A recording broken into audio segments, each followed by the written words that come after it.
ناظرین سلام علیکم۔ شہر اللہ کی تیسری نشست میں آپ کا خیر مقدم کرتے ہیں۔ آج ہمارے ساتھ موجود ہیں حجت الاسلام والمسلمین مولانا فیروز علی صاحب قبلہ۔ ناظرین، ظاہر ہے کہ جیسی گرمی پڑ رہی ہے اور جو موسم کا تقاضا ہے اس کے برخلاف ہم اور آپ عمل کر رہے ہیں خوشنودی خدا کے لیے۔ تو جب تک کہ کوئی چیز، کوئی عمل بالکل خالص نہ ہو جائے اس کا لطف ہمیں بھی نہیں آتا۔ اسی کی کوششوں میں ہم اس پورے مہینے میں تقریباً لگے رہیں گے، کیونکہ ہم کو یہاں سے سفر کرتے ہوئے امام حسن علیہ السلام تک جانا ہے، اس کے بعد امیر کائنات کو پرسہ دینا ہے، بلکہ یوں کہا جائے کہ امیر کائنات کا پرسہ تمام عالم اسلام کو، تمام ائمہ کو اور تمام انبیاء کو دینا ہے، اور منزل کمال تک پہنچنے کے لیے شبہ قدر سے گزرنا ہے۔ انہی کوششوں کے لیے جہاں تک بھی ہم کامیاب ہو سکے اپنے علماء کے ساتھ آپ کی خدمت کرتے رہیں گے۔ جناب السلام علیکم۔ وعلیکم السلام ورحمۃ اللہ وبرکاتہ۔ بالکل ابتداء میں یہ جاننا چاہوں گا کہ کوئی چیز کی ایک وجہ تسمیہ ہوتی ہے، کسی چیز کا کوئی نام رکھا جاتا ہے، اس کا کوئی مقصد ہوتا ہے، اس کا کوئی مطلب ہوتا ہے، تو یہ رمضان کا کیا مطلب ہے؟ بسم اللہ الرحمن الرحیم۔ آپ کے سوال کے جواب سے پہلے نہایت ہی اپنے آپ کو خوش نصیب سمجھتا ہوں کہ یہ پروگرام جو شہر اللہ کے عنوان سے آپ نے مومنین کی خدمت میں پیش کرنے کی سعادت اور شرف حاصل کیا ہے، اس میں قبول ہو۔ اس ناچیز کو بھی خدمت کا موقع عنایت فرمایا۔ خداوند عالم ان پروگراموں میں بیان کیے جانے والے مطالب کو سب سے پہلے کہنے والے سے قبول کرے اور اسے اس پر عمل پیرا ہونے کی توفیق عطا فرمائے، اور پھر دوسرے مرحلے میں سامعین کو استفادہ کرنے اور اس پر عمل کی توفیق عنایت فرمائے۔ کوشش تو یہی ہے۔ جی انشاءاللہ۔ تو سوال یہ ہے کہ ہر چیز کا کوئی نہ کوئی جب نام رکھا جاتا ہے تو اس کی وجہ تسمیہ ہوتی ہے۔ جی ہاں۔ جب ہم نے خداوند عالم کو اس عنوان سے مانا ہے اور شریعت کو اس لحاظ سے قبول کیا ہے کہ اس میں جو چیز بھی ہے وہ ایک فلسفے، ایک ہدف اور ایک مقصد کے تحت رکھی گئی ہے، تو اگر عبادت ہے تو اس کا بھی ایک فلسفہ اور مقصد ہے، اور اگر عبادت کا نام رکھنا ہے تو اس نام رکھنے کے بھی ایک کوئی نہ کوئی علت اور وجہ ہو سکتی ہے۔ جی۔ اب یہ عظیم مہینہ جسے شہر اللہ کہا گیا ہے اور کیلنڈر میں اس کا نام ماہ رمضان لکھا جاتا ہے، تو اس میں بہت اچھا سوال ہے کہ اس کی وجہ تسمیہ بھی انسان کو معلوم ہو، اس لیے کہ بہت سے مطالب اور بہت سی باتیں ایسی ہوتی ہیں کہ اگر وجہ تسمیہ اس کا معلوم ہو جائے تو انسان کے اندر مزید دلچسپی پیدا ہوتی ہے اور لگاؤ پیدا اور لگن پیدا ہوتی ہے، اور اس کام میں کیا تقاضا کیا گیا ہے، ہم سے کیا مانگا گیا ہے، یہ بھی پتہ چل جاتا ہے۔ یہ بھی پتہ چل جاتا ہے۔ تو لفظ رمضان اس کے مشتق ہونے کے سلسلے میں کہ یہ رے میم زاد سے مل کے بنا ہے، جی۔ عربی زبان کا لفظ ہے۔ لغت میں اس کے دو معنی بیان کیے گئے ہیں۔ شہر و رمضان یعنی رے میم یعنی سب متحرک ہے۔ جی ہاں۔ جی سب متحرک، اگر کوئی بیچ میں روک دیتا ہے رمضان تو یہ صحیح نہیں ہے۔ جی ہاں۔ رے کے بعد میم ساکن نہیں ہے، میم بھی متحرک ہے، اس پہ بھی جو ہے فتح ہے۔ اور ویسے بھی ہم کو منع کیا گیا ہے سیدھے سیدھے رمضان کہنے سے، اس لیے کہ یہ اللہ کا نام ہے۔ جی ہاں۔ اور لہذا مہینے کو اگر کہنا ہے تو پھر ماہ رمضان یا کوئی ایسی صفت لگائی جائے جس سے پتہ چلے جیسے کہ ماہ مبارک۔ جی ماہ مبارک کہہ دیا جائے تو اس میں پھر وہ مہینہ مراد ہوتا ہے، ورنہ اگر مطلق بولا جائے تو وہ اللہ کا نام شمار ہوتا ہے۔ جی۔ تو یہ 3 حرف کا جو رے میم زاد ہے اس سے بنا ہے رمضان۔ اس کے 2 معنی لغت میں بیان کیے گئے۔ ایک معنی اس کا یہ بیان کیا جاتا ہے کہ وہ سورج کی تپش کی وجہ سے جو ریگ اور پتھر گرم ہو جاتے ہیں، اس گرمی کو جو ہے رمضان اور اس حرارت کو رمض کہتے ہیں عربی زبان میں. جی. اور دوسرا ایک معنی جو بہت لطیف معنی بیان کیا گیا ہے وہ یہ کہ رمضان کو اس لیے رمضان کہا جاتا ہے کہ اس کے معنی ہے موسم خزاں کے آغاز میں جو پہلی بارش ہوتی ہے، جس بارش کی وجہ سے گرمی میں پیدا ہونے والی گرد و غبار جھڑ جاتی ہیں، اس پہلی بارش کو کہا جاتا ہے رمضان. سبحان اللہ. تو اب ان دونوں معنی کو اگر دیکھا جائے تو ماہ رمضان کی وجہ تسمیہ بھی واضح ہو جاتی ہے کہ ماہ رمضان کو ماہ رمضان کیوں کہا گیا. تو یہ سال بھر کے گناہوں کی وجہ سے اور خدا کی نافرمانیوں کی وجہ سے یا غفلتوں کی وجہ سے انسان کے آسمان وجود پر جو گرد و غبار پڑ جاتی ہیں، جی دامن وجود پہ جو گرد و غبار پڑ جاتی ہے، ماہ رمضان کی بارش آ کر ان گرد و غبار کو، غفلت کے گناہوں کے گرد و غبار کو دھو دیتی ہے، صاف کر دیتی ہے. ابر رحمت گر کے آتا ہے اور دامن غلاظت کو پاک کر دیتا ہے.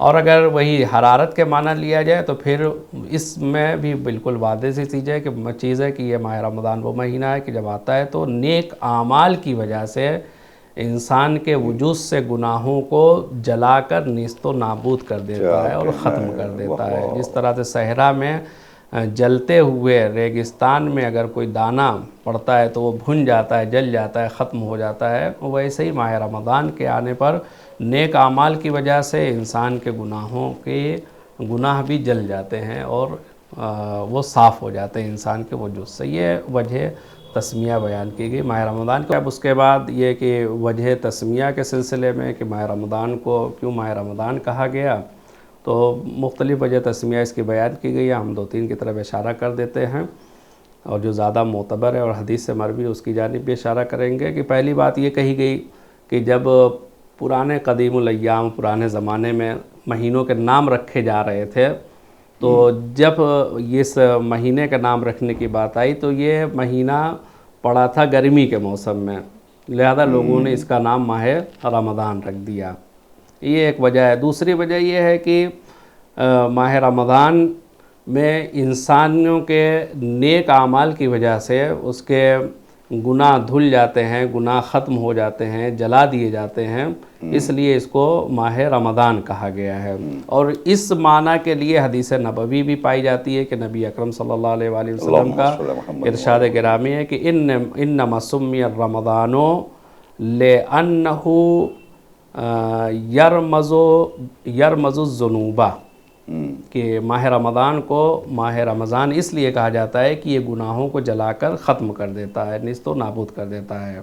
اور ایک وجہ اور جو علماء نے بتائی ہے ماہ رمضان کو، ماہ رمضان چونکہ حرارت کے معنی اس میں پائے جاتے ہیں، گرمی کے معنی پائے جاتے ہیں، تو یہ کہا گیا کہ ماہ رمضان میں واعظ و نصیحت کے ذریعے، موعظے کے ذریعے، تقریر کے ذریعے، تلاوت قرآن کے ذریعے، عبادتوں کی یاد دہانی کے ذریعے، آخرت کے تذکرے کے ذریعے انسان کے اندر ایک حرارت ولولہ پیدا کیا جاتا ہے، جوش اور حرارت پیدا ہو جاتی ہے، ایمانی حرارت پیدا ہو جاتی ہے.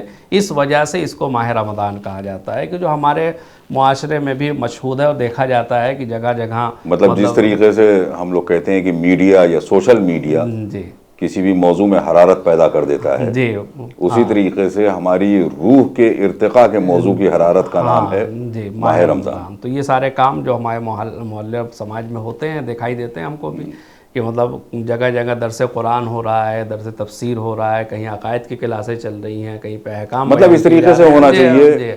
جیسا کہ میں کہا بھی کرتا ہوں اکثر ذاکری میں بھی کہ ایسا ہونا چاہیے کہ جس طریقے سے ایام اعظام ہے، کوئی بھی اگر ہمارے محلوں میں آئے تو اس کو معلوم ہو جاتا ہے کہ یہ عزادار ہیں.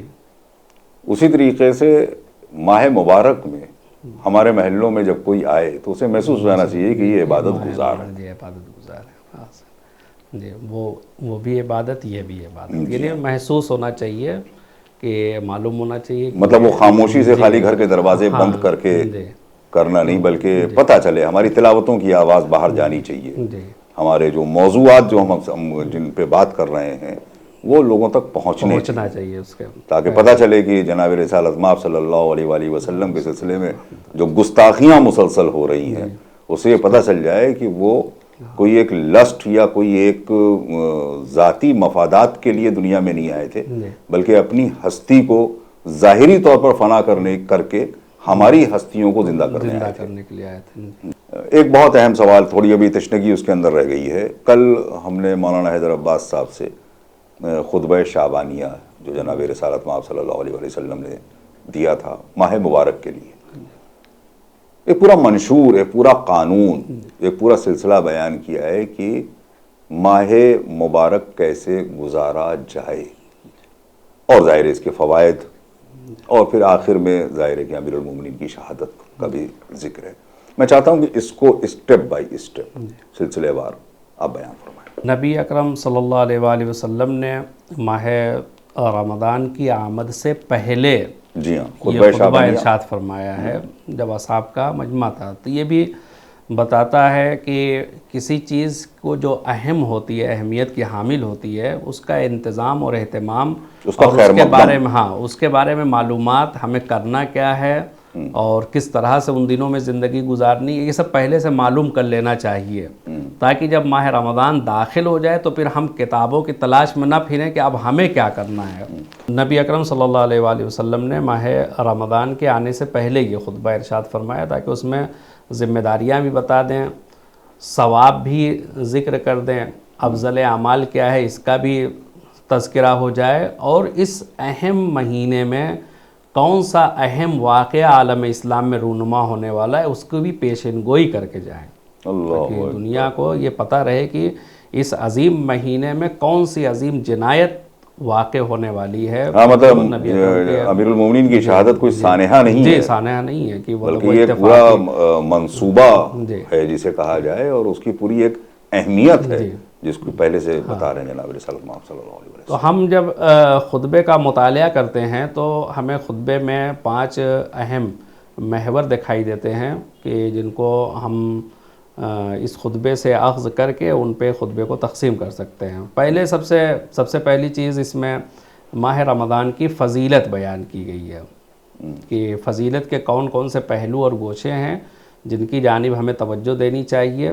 دوسرا محور اس خطبے کا ہے کہ اعمال کون کون سے ہیں جو فریضے کے طور پہ ہمیں انجام دینا ہے اس مہینے میں، وہ کون سا عمل ہے جسے ہم اس مہینے میں انجام دیں۔ اور تیسرا محور ہے کہ نبی اکرم نے کچھ عبادتوں اور مستحب کام کے ثواب کا بھی ذکر کیا ہے۔ جی دیکھیے جو واجبات ہیں اگر ان کا فلسفہ نہ بتایا جائے تو بھی ہمیں انجام دینا ہے، لیکن اگر فلسفہ بتا دیا جائے تو آدمی جو ہے وہ زیادہ دلچسپی دکھاتا ہے اپنی، لیکن مستحبات میں جب ثواب بتا دیا جاتا ہے تو میں ایک بات کیونکہ ثواب کی آئی ہے اس لیے بیچ میں چاہتا ہوں کہ بریکٹس میں واجب اور مستحب عمل کے فائدے میں کیا فرق ہے یہ بتا دیجیے۔ واجب فائدے میں فرق یہ ہے وہ ثواب کے اعتبار سے، نہیں واجب تو واجب ہے، اس کو کرنا ہے ہمیں، جی اسے انجام دینا یہ ہماری ڈیوٹی ہے، ہمارا فریضہ ہے، اگر انجام نہیں دیا تو گنہگار کہے جائیں گے۔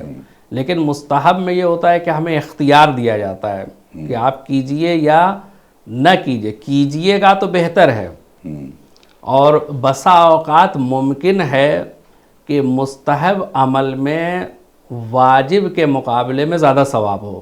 دیکھیے واجب چھوڑ کے نہیں کہہ رہے ہیں ہم، جہاں ثواب رکھنے کی بات ہے، یعنی واجب کا ثواب ہو سکتا ہے کہ کم ہو لیکن مستحب کا ثواب اس سے زیادہ ہو، لیکن یہاں پہ مغالطہ نہ ہو کہ ہم واجب اور مستحب کا ٹکراؤ کر رہے ہیں، ٹکراؤ نہیں ہے، ہم واجب کو اسی لیے کہ مطلب واجب کے بغیر مستحب ہے ہی نہیں، اس لیے کہ اس میں حدیث ہے کہ مستحب کے ذریعے قربت حاصل ہو ہی نہیں سکتی ہے جب وہ واجب کے لیے نقصان دہ ہو جائے۔ جی تو اب جو مستحب ہے جس میں انسان کو اختیار دیا گیا تھا اگر وہ بڑھ کر اسے انجام دیتا ہے تو ثواب اس کا بڑھ بہت زیادہ ہے۔ یعنی واجب اس لیے کیجئے کہ آپ اعلان کریں کہ میں بندہ خدا ہوں، جی، اور بندگی کو معراج تک پہنچانے کے لیے مستحب عمل ہاں اب اسی پہ ایک جملہ ہے کہ وہ